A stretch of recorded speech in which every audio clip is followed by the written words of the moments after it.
no lifting. They said no driving for 2 weeks. They said no exercise for 6 weeks. What we're talking about today is how a patient can misunderstand the instructions from their provider and think, I'm not going to do anything.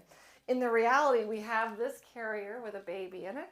It's heavy, right? And you're carrying this into a car. You're reaching into a car in awkward positions.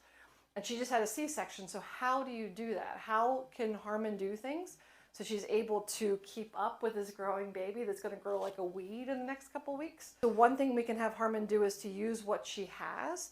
We want to make sure her upper arms are buff and that she's able. This is why we advocate weight training prior to having the baby in some form so that you are strong enough to be able to do bicep curls, which is what essentially you're doing when you pick up the baby. It's really important to check that out in terms of making sure it's safe with your OB, making sure it's safe with your midwife, but to do something so that even if it's not affecting where you had the C-section, you're able to isolate these abs so the abs are not involved, so you don't affect the major abdominal surgery you just had and still get things done. One of the best things that you can do is to either have a ball or have up against the wall where I'm sort of locking this out.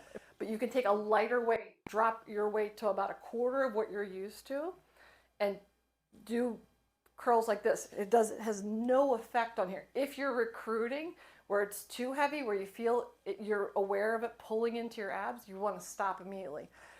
And a lot of people may come at me and say, like, you shouldn't be lifting any weights.